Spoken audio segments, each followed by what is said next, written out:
Borderline personality disorder. Borderline personality disorder. BPD. Suicide's very serious. A lot of us, unfortunately, will die of suicide. It's definitely up there on causes of death for people with borderline personality disorder. Suicide's up there. I think something I was looking at was like 8 out of 10 or something, which is just staggering high number. 8 out of 10. That seems way too high, but we'll go with it.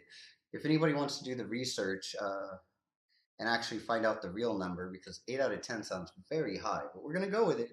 If you find another statistic on borderline suicide rate, leave it in the comments section below, please, would you? Thank you.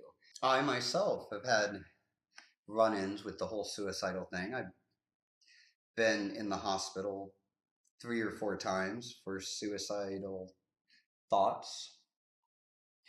Each time I went to the emergency room for suicidal thoughts, though, I was never actually suicidal. I was trying to get help. Nobody pays attention to you unless you do something grand. I don't know if this is because I have a penis or if they would have done this if I was a woman, but I'm pretty sure if I had a vagina, they would have helped me out. My research has shown me. And here I am with a penis, so the drug rehab places wouldn't take me because they didn't think I was serious enough. Counseling places wouldn't take me because I needed a referral. And so I was stuck, not being able to get any help for my borderline, not being able to. There's things, right? I came up with this great plan of, well, why don't I go to the emergency room and say I'm suicidal? And it worked great. After doing so, I mean, they did kick me out after a short amount of time, but that gave me the referral to the counselor. Like, I couldn't have gone to see a counselor unless I'd gone to the emergency room first. So that got me to the counseling, and then the counseling got me to the drug rehab, and then so on and so on. Then sometimes I was just homeless and needed a place to stay for a night, so go to the emergency room. They get you out of the rain and the cold and the snow, right? And that's my experience with suicide. Well, suicidal thoughts. Have I been close to committing suicide? Yes. Those were on impulse, though. And my research has shown that most people that do commit suicide that have borderline, it's normally accidental. Typically.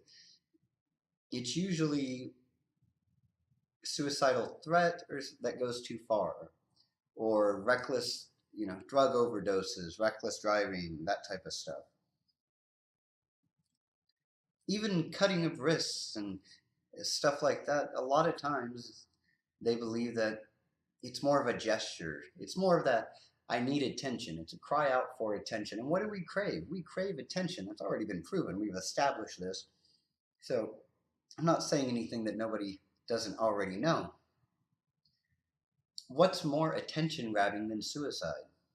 Now, back when I was in elementary school, I had asthma. I'd get these coughing attacks that could last upwards to an hour. There's nothing I could do to stop it. It was this deep, hacking cough that could be heard over everything. There was no way you could continue class when I was coughing like this. Well, they never bought it. The teachers always thought I was faking it for attention, that I was just acting out. I spent a lot of time in the hall, and I'd still be coughing. And then eventually, after an hour, I'd stop coughing. They'd be like, "Oh, well, now he's done looking for attention. Don't give him attention." I'm not saying that if somebody says they're suicidal or whatnot, you shouldn't give them attention. Give them all the attention in the world. Dial 911, call the authorities. The authorities can go pick them up, and they get lots of attention. Give them attention. I don't think any suicidal threats or whatever should be taken lightly. Should I go rushing over to save somebody if they say they're suicidal? Call them up, give them encouraging words? I don't think so. That's not really my job, for one. And who am I? I'm not a counselor. I'm not a therapist. I'm nobody. I guess counselor and therapists are the same.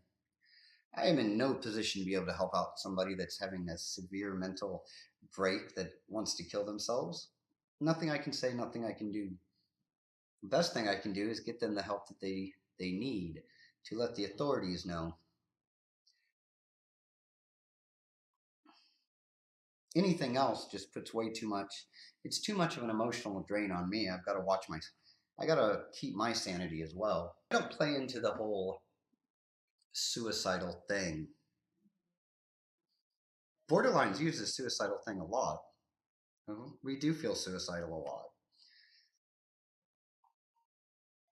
And I've been called time after time an asshole, that I don't care, that I'm heartless, because I don't play into it. I'm not going to sit there and tell you that your life is worth living, because I don't believe your life is worth living.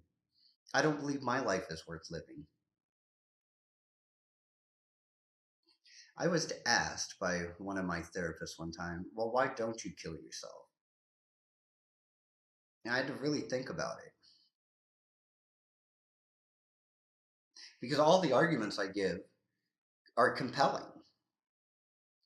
This was the first therapist that didn't try to tell me that my life was worth living. He's like, if your life is that bad, kill yourself. He was all on board. Once I got to really thinking about it,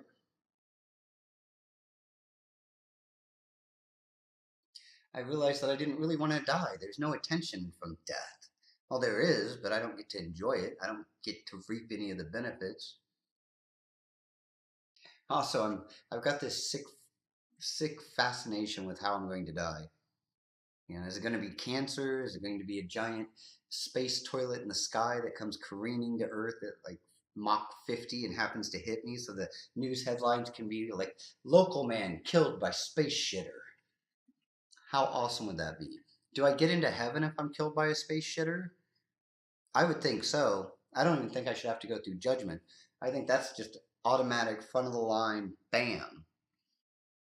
Or is getting hit by the space shitter going to send you to hell? Because how could you get hit by a space shitter? What do you all think? Let me know in the comment section below. If you're not yet subscribed, please hit that subscribe button. Until next time, keep on keeping on.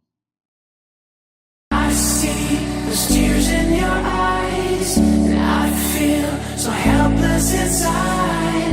Oh love, there's no need to hide. Just let me love you when your heart is tired.